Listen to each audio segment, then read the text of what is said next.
It's 8 o'clock. This is the UK Tonight. Coming up, new evidence of a post office scandal unearthed after 30 years. Found buried in a garage and described as hugely significant.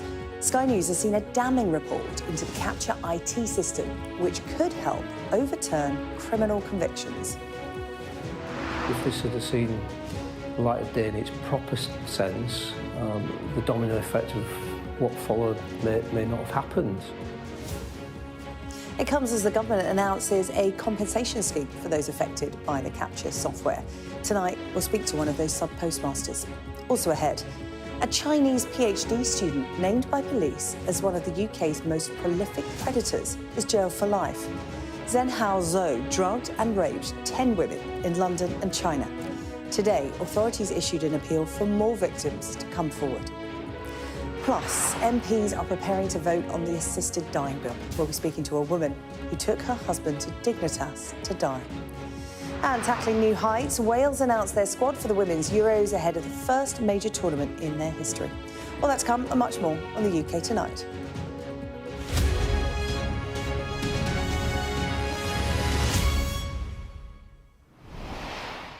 Well, we begin tonight with what could be a huge breakthrough in another post office scandal.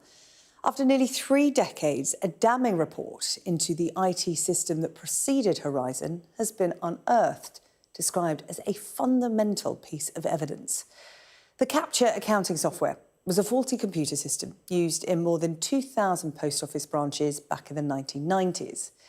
Well, now, a document found in the garage of a retired computer expert and seen by Sky News could help overturn criminal convictions.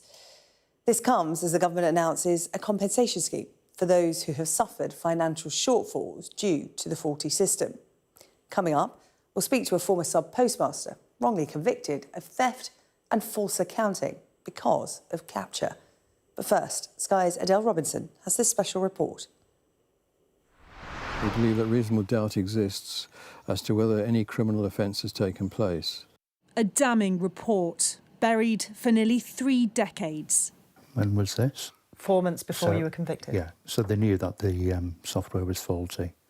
The Capture software is quite capable of producing absurd gibberish. New evidence that could help overturn post office convictions from the 1990s. To know that in the background there was this thing that would have changed everything, I think is shocking and it's really upsetting. Really, really upsetting. A report the post office knew about before the infamous Horizon scandal. It's seismic in a sense, because if this had seen the light of day, the domino effect of what followed may not have happened. As a hidden witness re-emerges after 27 years, another part of the post office scandal is revealed. The Capture computer program is totally discredited, an accident waiting to happen. I'm a bit of a hoarder, and Well, thank goodness you are.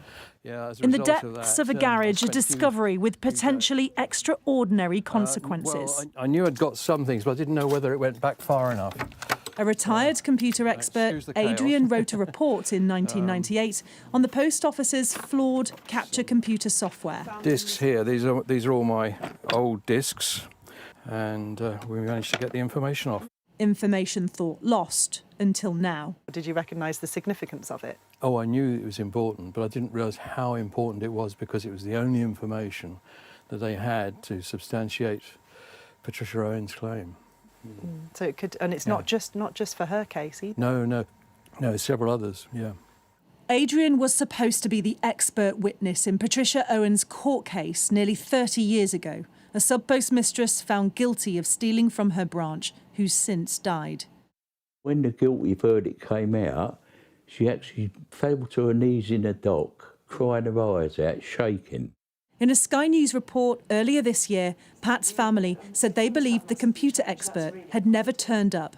The computer was sitting there on the day of on the week of the court case and was never used.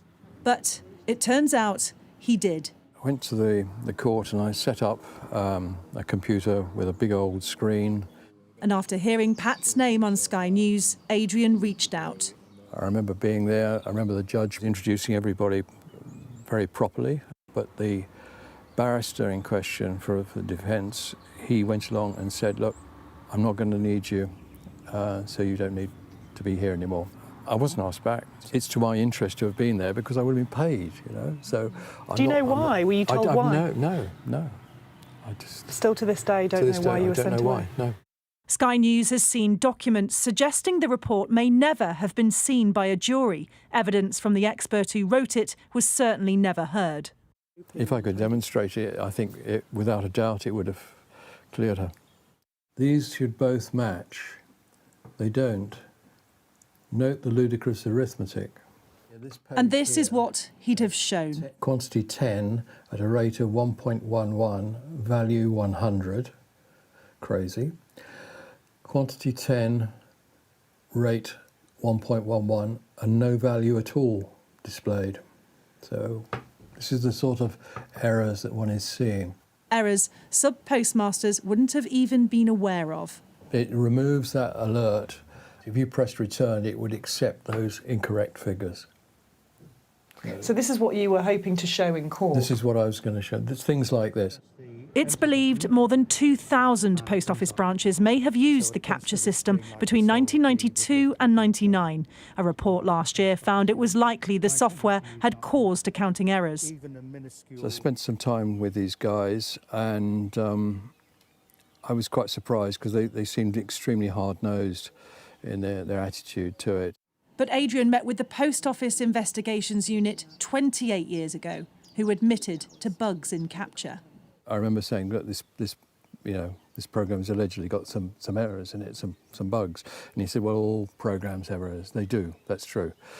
But it's the depth of those errors, the bugs, the problems, and how much they impact the program at the end of the day. Hi, are you Juliet? I'm Juliet. Oh, hi. Nice to meet you. And now, after nearly 30 years, I'm probably going to cry. I've already cried already. a moment the family of Pat Owen thought they'd never see. It's just been a long haul. Meeting the expert who wrote the report, who they believe could have helped prove her innocence. I kept everything, but your report was amazing, wasn't it? All the pages. Well, there's a lot of work involved in trying to get the information out of the lawyers to go along and get to the core. That's a godsend, wasn't it? It's really important. It's really important. All here now, together at last. Good job Tina was watching Sky that day. That's right. You've got good memory.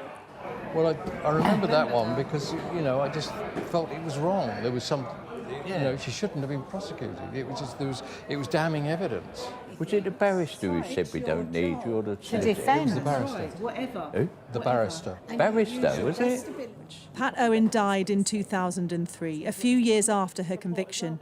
An injustice the family say they've carried with them ever since. She's missed out on so much because she's not here, and she's not here because of what happened. Yeah, it did wreck her life. Is it hard to hear this? It's hard because I know from reading the documentation that she kept, Mum kept, I know she fought really hard, and Dad's recollection of the court case, she fought everything she could fight for, and to know that in the background there was Adrian with this thing that would have changed everything, not just for Mum, but for every capture victim after that, I think is shocking and it's really upsetting.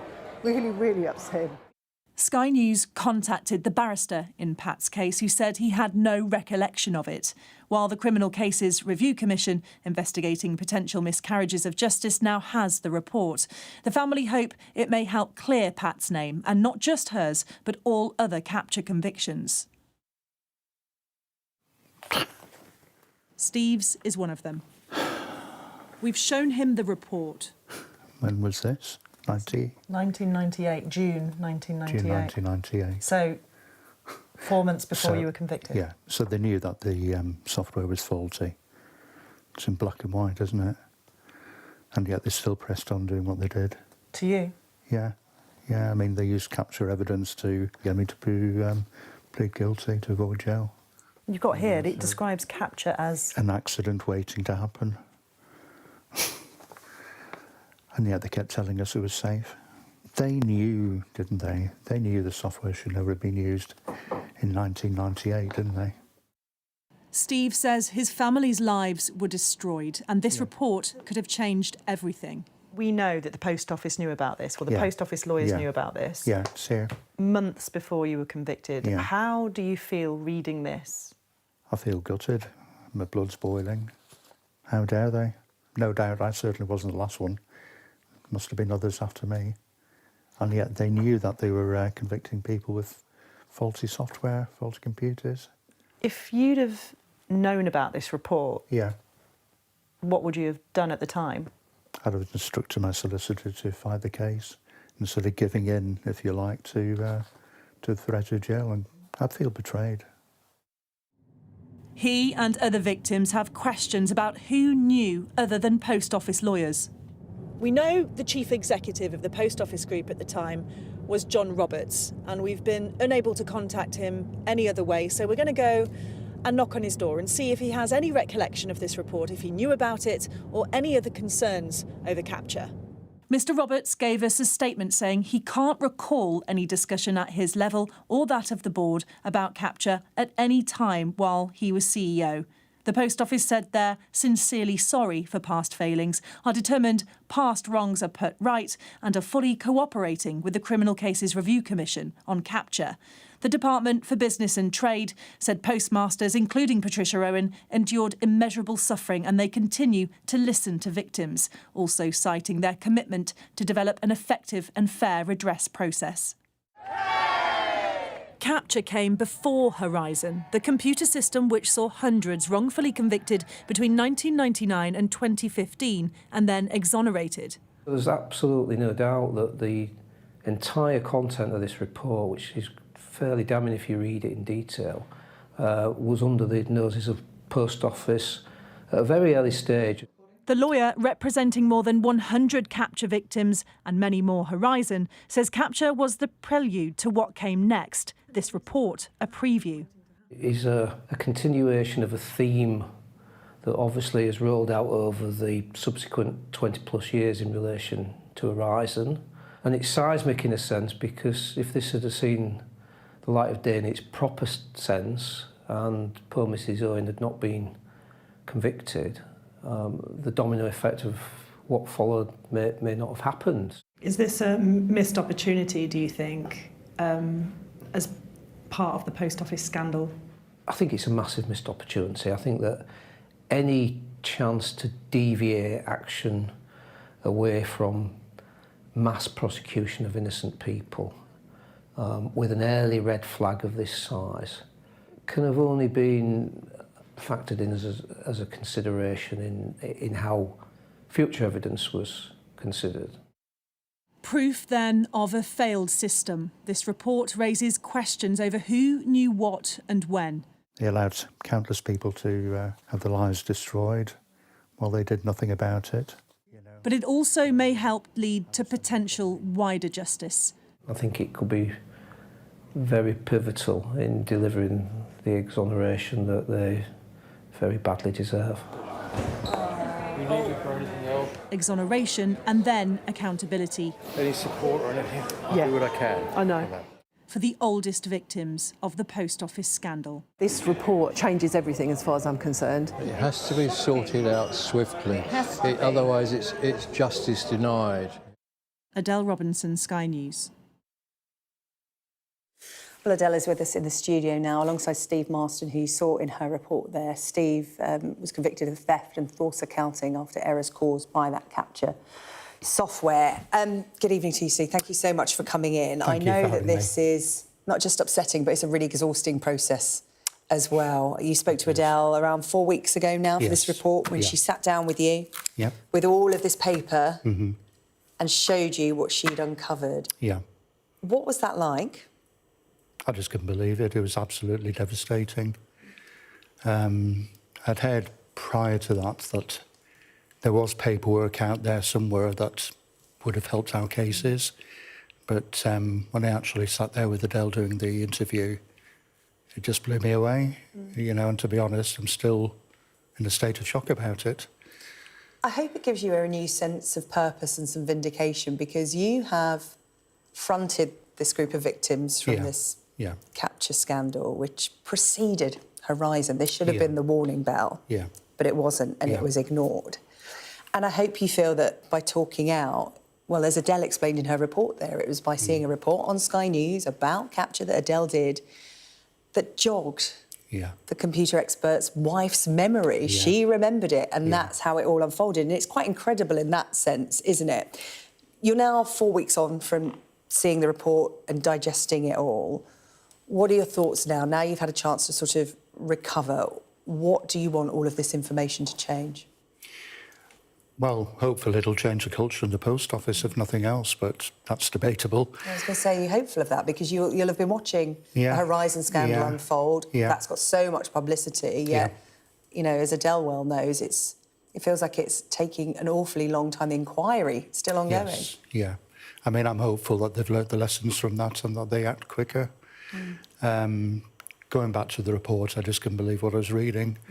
I mean, if that had gone into evidence like it should have done, then none of us would have gone through what we've gone through. Well, it was written 4 months before your conviction, and you got a 12-month probation order. It's worth telling people watching tonight what that did to you.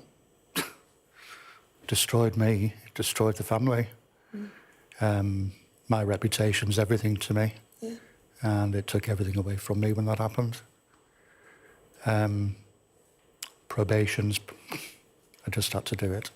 I had no choice in the matter, but once I'd completed probation, it was obvious we couldn't stay living in Blackpool. Because of the stigma? Yeah, I mean, my picture was even up on one or two billboards in the area, you know, about post office thieving and stealing and all this sort of stuff. So you couldn't even go out on the streets, you couldn't go walking around because of the fear of everybody's pointing a finger at you. And that's how it felt, and it felt like that for years. So after the probation period finished, we just moved to the other part of the country, moved down to Gosport. And tried to rebuild your life? Yeah, we lived, we had a little caravan which we towed down there, and we lived in that for quite a few months before we moved on to anything else. Adele, as I said, this capture scandal came before Horizon.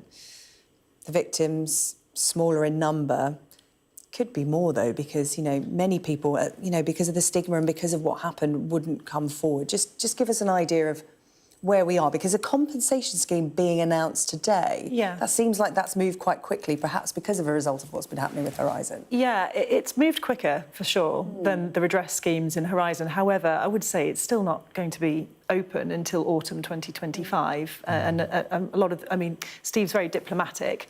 You have to be as sort of the leader of a group of victims, I think, and keeping the government on side, and I understand that. But there are a few victims who feel that it's too late. Why not now? Why not? They knew what they needed to put in place, and they were consulting with sub-postmasters and victims.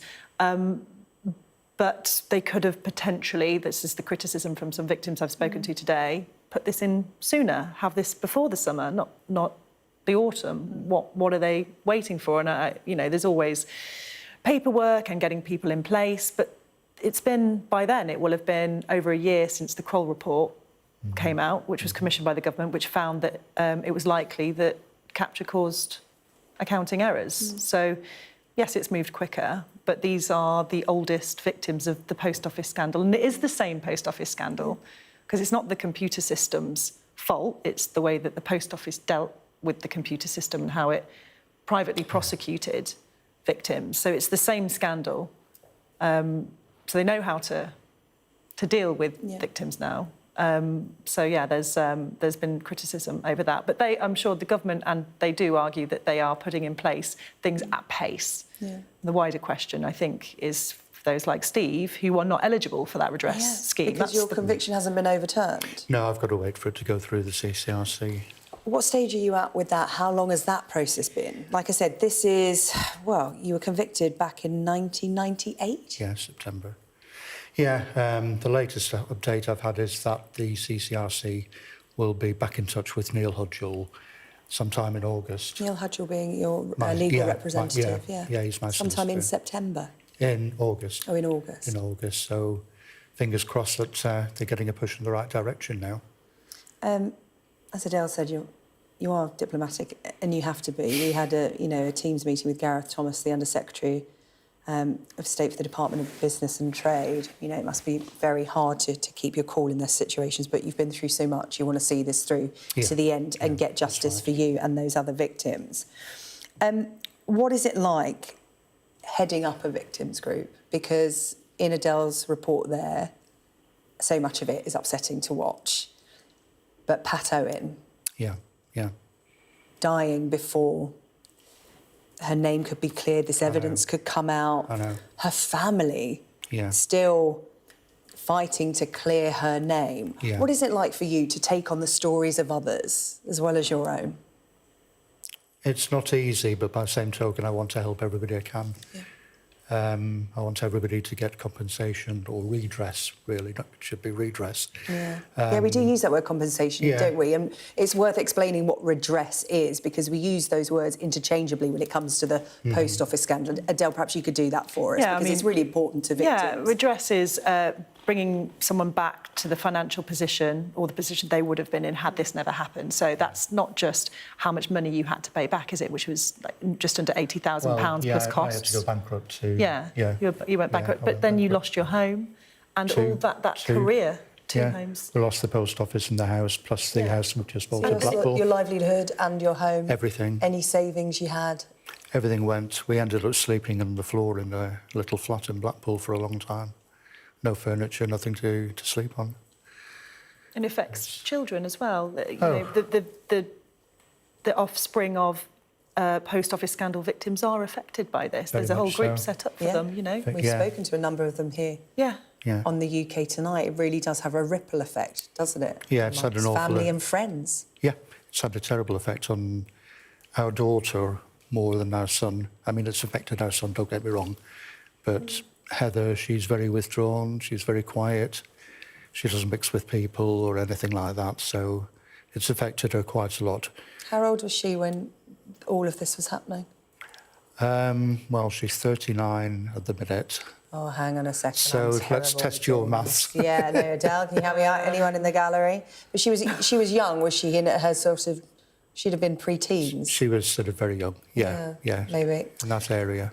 So that is really like the developmental years, isn't it? And that's affected her and affected her as an adult. In terms of redress, then, you know, finance is one thing, and of course that will help. But for so many people, they say, look, it's too little, too late. We make do with what we've got now. We've had to rebuild, and we are where we are. But you can't get redress for the harm to you and your wife and your daughter and son. No, I mean, no matter what they do, it's not going to compensate for what happened. Can I say the P word, prosecutions? Because I know that, you know, again, we speak to so many different victims in this scandal, and for some of them that is really important. Accountability. Yes. And criminal prosecutions. Definitely. However difficult and however long that may be, that's what they want to do. Yeah. Others, you know, just want it on record that, and like you, have your criminal conviction overturned. Where do you sit? What do you want? I want all the victims to get proper recompense, like I said before. Yeah. That is my personal aim. On a personal level, yes, I want the CCRC to come through to get exoneration, get my good name back. And those that knew this software had glitches, faults, however you whatever you want to call it. Yes. It was faulty. Yeah, they knew. They knew it was faulty. And they knew, and it's in that report, and it's all come out in Horizon. What do you want to happen to those people that covered it up? We go back to that word, accountability. You know, I think they need to be brought to account. Sorry? Do you want to see people in prison? You've got a 12-month probation order. Well, I think they need to be prosecuted and let the judge decide exactly where they stand with it. But I think the years have gone by so quickly now, the chances of finding the people that did it, you know, quite... I don't really think there's much chance of that happening. But doesn't that present another issue? Wouldn't that bring into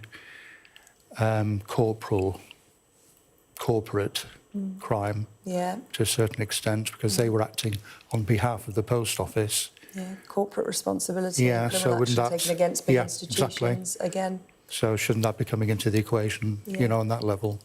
Well, as Adele said, you're an incredible diplomat in this sense. So I think you are, in terms of keeping your calm. I'm sure so many people at home are admiring your quiet, calm and resolve here, because when they listen to your story, I'm sure people at home are thinking, I don't know if I could be as calm and as collected as you are now. And I'm sure there have been times where you haven't been, Steve, don't get me wrong. Oh, you're not wrong. But listen, I really appreciate you coming in to talk to us about this, and we will follow this. And I know you're in safe hands with Adele, who's followed your story and done so much work on this. Adele, there's more to come, and I know that you'll bring it to us here on Sky News as and when developments happen. Let's hope they happen quickly with this report coming out. Thank you. Steve. Thank you. Thank you.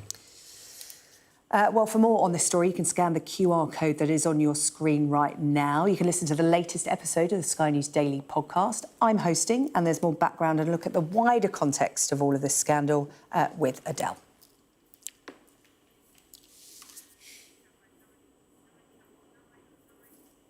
Still to come, a student who drugged and raped 10 women in London and China is jailed for life. We'll have the latest from court.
Our app gives you the very best of Sky News wherever you are. Breaking news, videos and analysis. Evidence of the crisis. Podcasts, watching us live. Live here from Washington. Wherever you get your podcast. All in one place. And all at just the touch of a screen. The Sky News app. Get the full story first.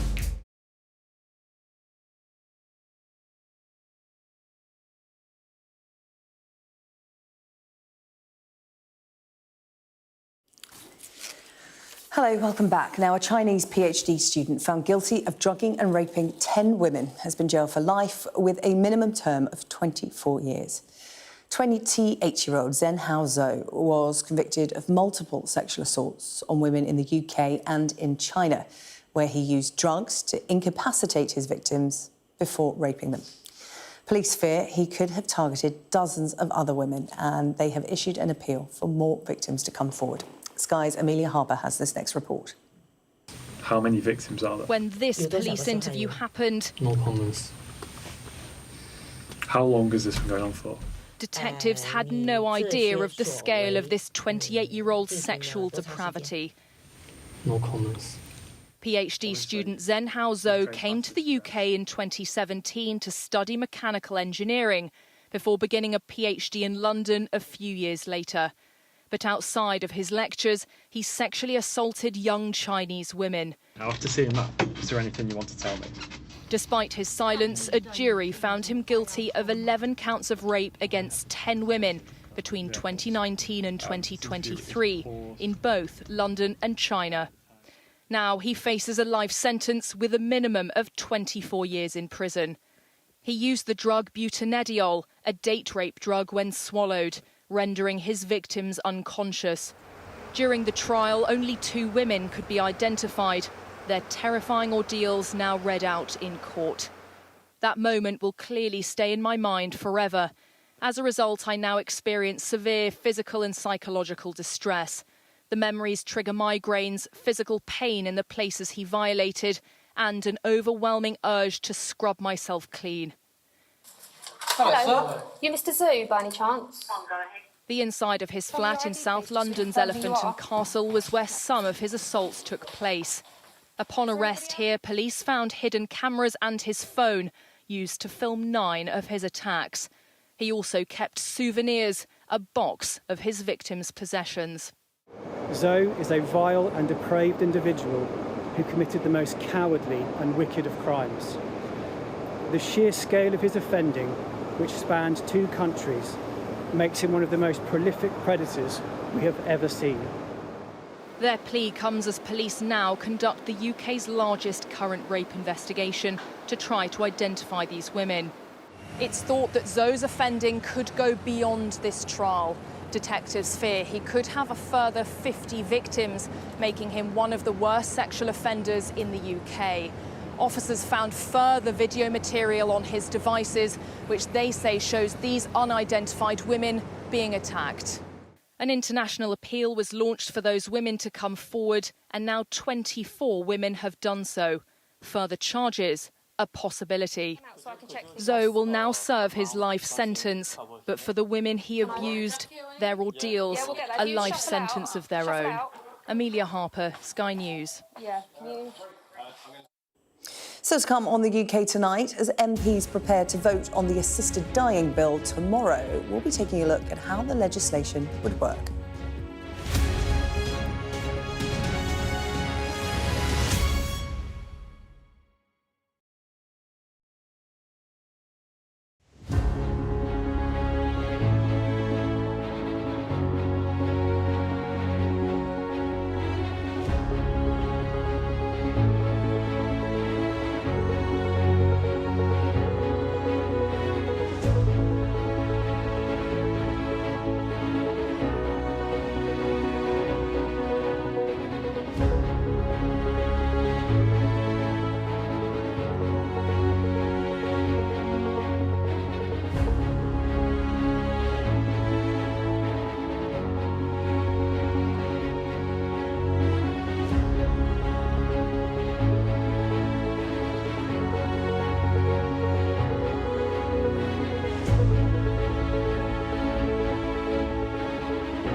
MPs are preparing to vote on what could be the biggest social change in a generation, as Parliament decides whether to make assisted dying legal in England and Wales.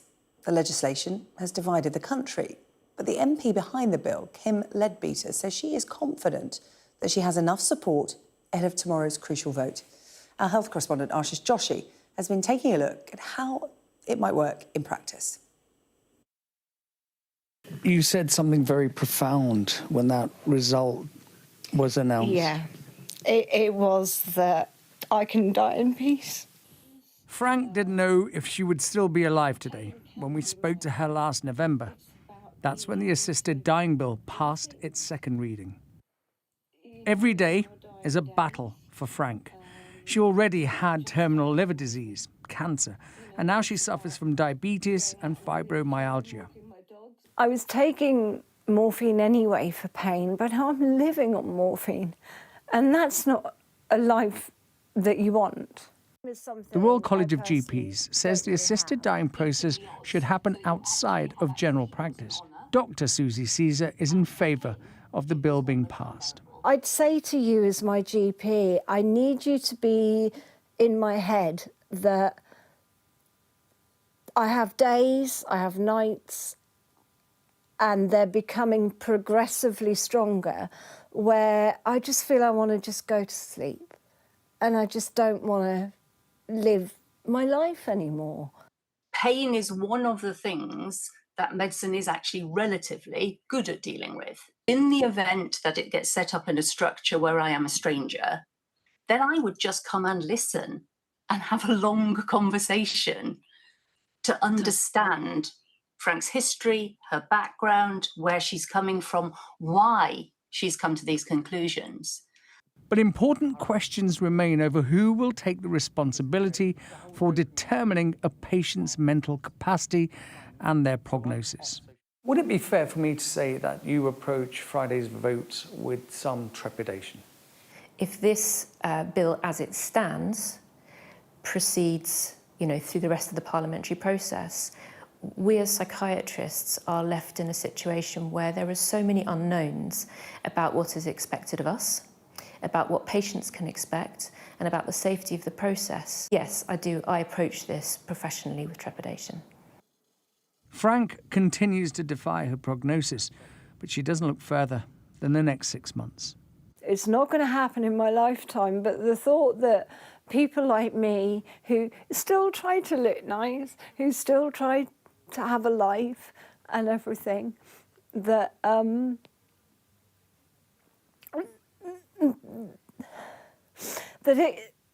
that they can just have some peace of mind, and they can just have like a weight lifted off their shoulders, knowing that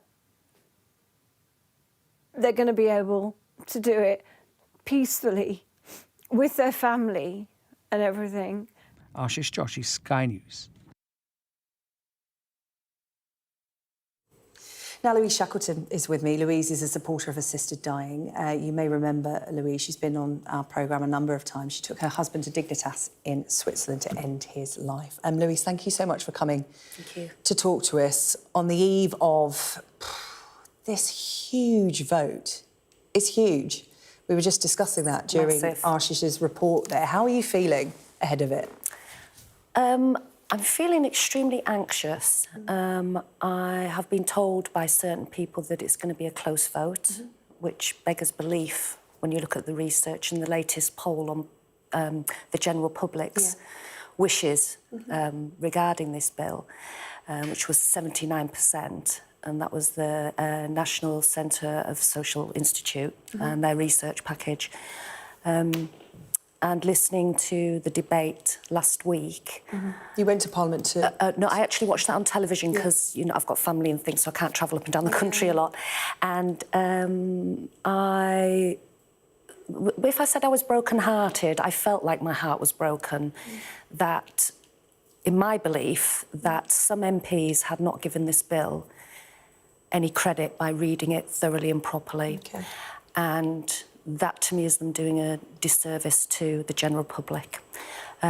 Clearly, there was one MP, and actually the MP she was challenging said you should maybe read the impact statement, because it was very clear that she hadn't read the impact statement. And there were a lot of undertones of Christian faith groups being giving leaflets out, and there was a lot of undertones and a lot of cross language from that you've paperwork. Seen a lot of these leaflets that have been handed out. So. Yeah, because I've talked to opponents, because I like to get their rationale and why. You know, I like to be informed. Well, you have lived experience of this. So... I do, yeah. And I've had a lot of respectful conversations with them, and it's nice to hear their side, and it makes me understand a little bit more why they're fighting for what they want, and they understand why I'm fighting for my husband. And what you and your husband believe in. I mean, Louise, you seem like a very reasoned woman, and I feel like, you know, this kind of bill deserved a reasoned and researched debate. There have been accusations that it is rushed. You know, it will change the fabric of society, in many people's opinions. There have been accusations that there are not enough safeguarding measures.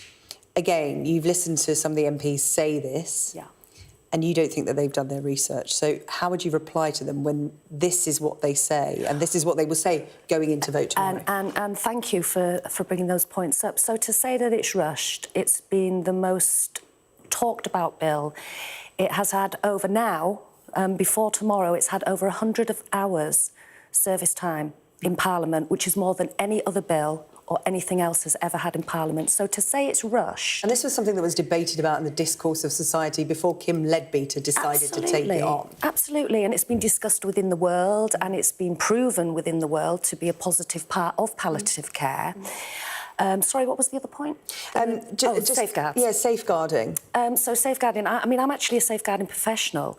I've worked there 30 years plus, and you can't get any more robust than it's already there. Now, I was having some dialogue with an MP who reached out to me who was sort of like, he didn't know which way to go, and he said about safeguards, I said, tell me what you think safeguards look like. What would satisfy you as a safeguard to put this bill through? And he couldn't answer me. And so for me, that showed that a lot of these politicians possibly are using the word safeguards. They don't have the answers, but they certainly seem to think they have the right questions. When it comes to safeguards, when we discuss it here on the programme, as we have done at length over the months leading up to this vote, you and your husband were lucky. You were in a loving relationship. Yeah, You've been together since you were 18. Yeah. This was something that you talked about together. You took a big risk going to Switzerland with him, but that's something you wanted to do because you didn't want him to be on his own. But when people mention safeguards, the word coercion turns up. Not everybody's in a loving relationship like you.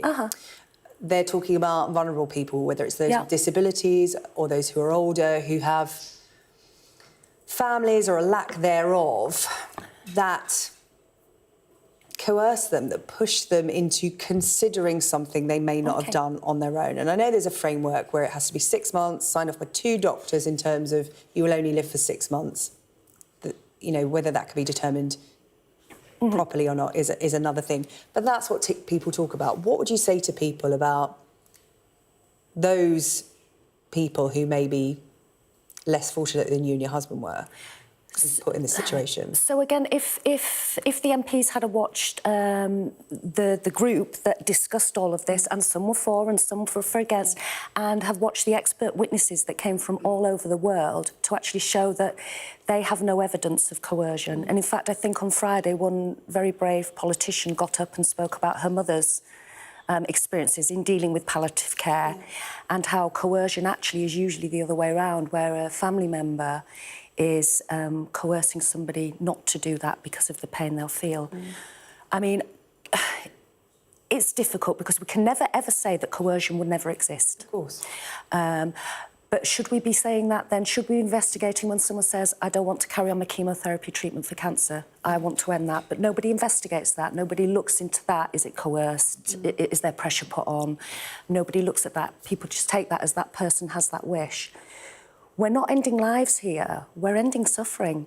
It's that simple. Yeah, we're ending suffering. These people are going to die. Medicine can't help them. They know that. And when you look at the research from Dignitas about the types of demographic of people that go, you know, they're usually strong, quite powerful people. People that have had successful businesses, people that have been in media, people that are into academia, you know, again, strong, powerful people. But what Dignitas also say is that while a lot of people go forward for their service, most don't take it up because they're content enough to know that if they had the choice, they could take that choice. A final one, because I did hear anecdotally someone say the other day, what a sad state of affairs that perhaps we have to vote on ending someone's life when what we should be voting on and pushing forward is improving palliative care. It is patchy at best in this country. I personally know someone who couldn't get any for her father at end of life, and her and her mother had to deal with. Do you see what I mean? Absolutely. So a lot of people are saying all this focus and resources being put here, but what is being cried out for, which will serve the vast majority of the population. Assisted dying will only affect a small number. This is where the attention should be. So the impact statement actually said, from the government, said that assisted dying would save money, not that that's what it's there for, but it would actually save money for the government. That's what it said. I'm glad this assisted dying led me to brought this bill in, because it's actually made politicians sit up and realise that palliative care in this country is disgusting. It's left to charities. At one point, the funding was cut to those charities. And so that conversation now with every single politician sat there, all of them united, saying we need more palliative care. They need to drive that forward so everybody in our country gets the correct care. But an assisted death is different to palliative care. Well, look, Louise, thank you so much for coming in to talk to us. I know this was one of Anthony's last wishes, that you share his story and what you as a couple went through to get him the death that he wanted. You're very clear, he didn't want to die, but he felt that this was the more comfortable and humane option for him, and it's worth reminding people of that. Those that put themselves forward for assisted dying don't want to die, but they feel it is the best option for them. Where will you be tomorrow? You'll be in Parliament to watch this, will you? Yes. Yeah. OK. Well, listen, thank you for coming into us, and I'm sure we will speak again after the vote, and we will know either way. Louise Shackleton, pleasure to talk to you. Thank you. Thank you. Well, we're just going to bring you a bit of breaking news now. This is about the Labour MP, Vicky Foxcroft. We understand here at Sky News she has resigned from her position as government whip over the party's welfare proposals. She has released her resignation letter to the Prime Minister, in which she says she couldn't vote for reforms which include cuts to disabled people's finances. And we're going to bring you more on that throughout the evening here on Sky News. But that breaking news just coming into us. Still to come on the programme, Wales announced their team for the Women's Euros from the top of a mountain. And it's a good day for Britain's Jacob Fernley and Katie Bolter as they continue to impress in the build-up to Wimbledon. We'll have all the details.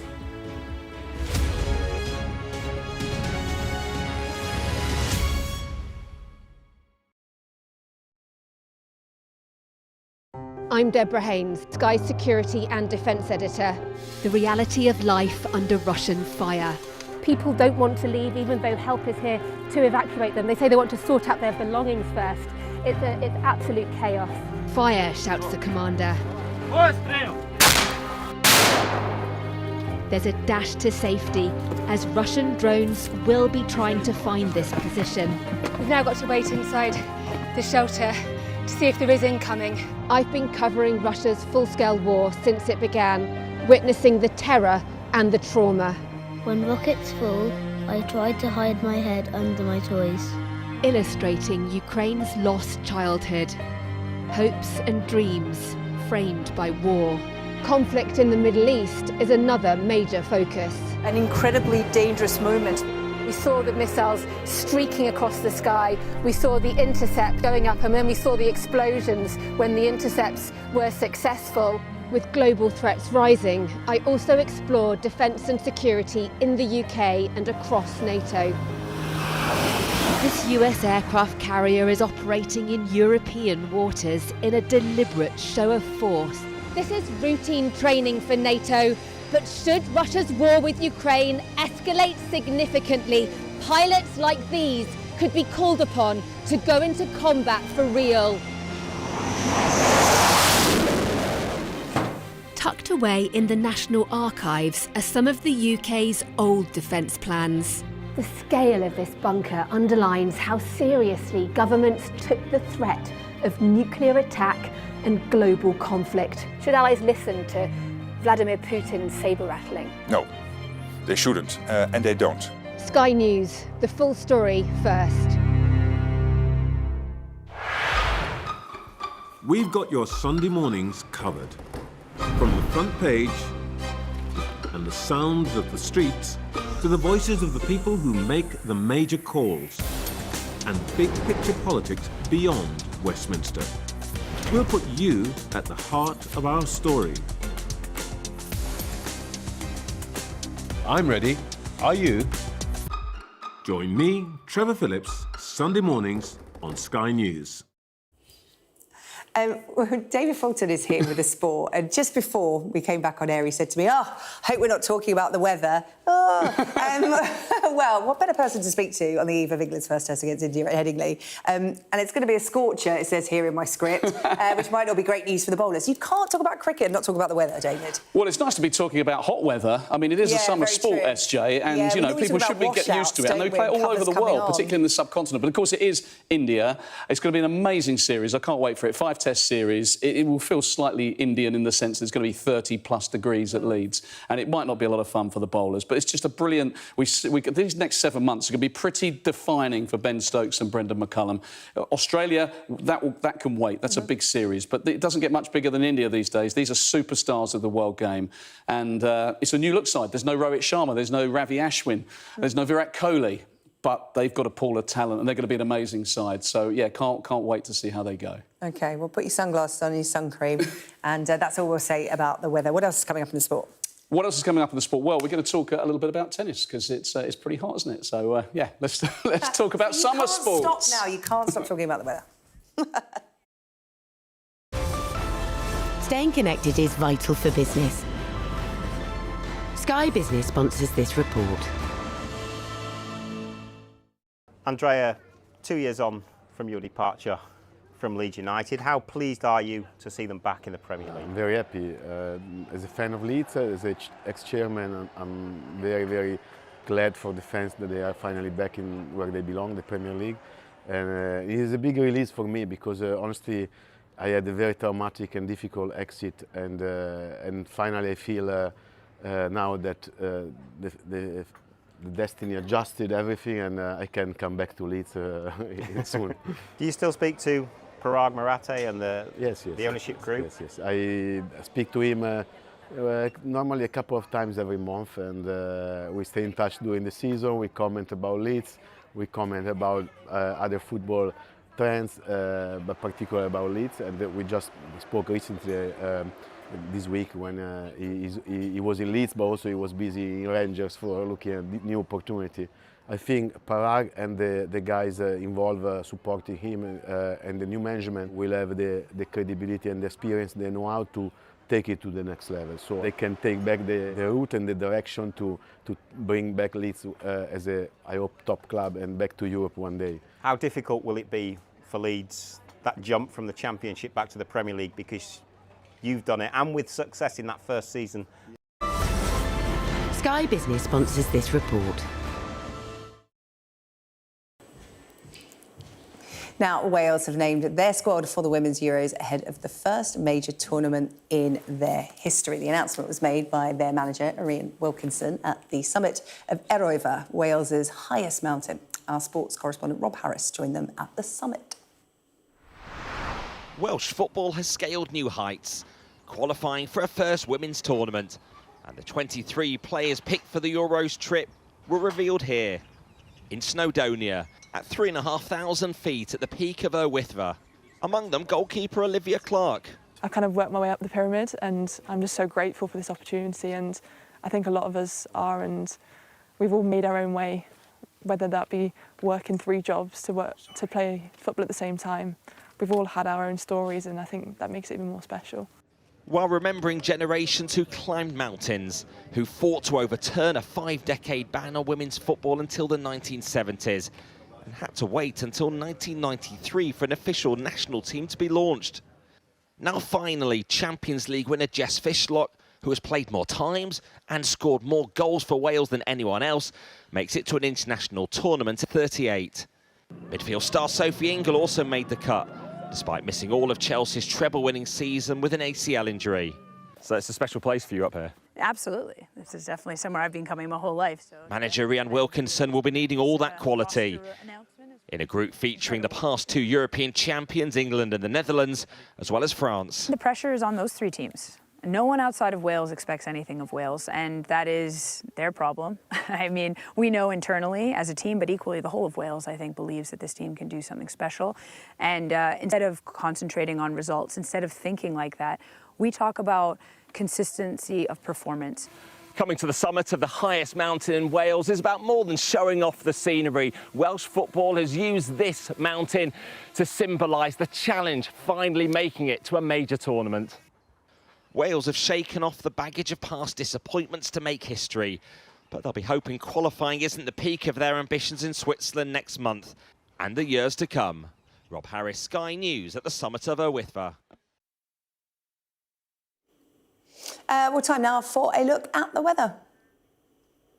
After the highest temperature of the year so far, we are entering heat wave conditions for some, with temperatures in the low 30s. Most places fine and warm this evening, but some western areas will catch the odd shower, perhaps even thundery. It's going to be breezy for the southwest. Ireland and northern and southwestern Britain will see a few showers overnight with the odd rumble of thunder, but it will be dry everywhere else. Warm too, especially for the south. Plenty of sunshine around tomorrow morning, albeit a little hazier than it has been today. Largely dry once again, but Ireland and southwest Britain will see a few showers, possibly thundery. It's going to be very warm or hot with a cooling breeze for some coasts. The afternoon will bring more of the same, but northern Scotland will be at a risk of thunderstorms. Saturday, mainly fine, but there'll be an increasing threat of thunderstorms as that heat wave continues. Temperatures are going to be highest across eastern England, while muggy conditions are likely further west. Sunday, cooler conditions from the west. That's all from the UK tonight. You can catch up on the highlights on our webpage. We will be back on Monday night at 8 o'clock. Up next, it is The World with Yalda Hakim. We'll see you next week.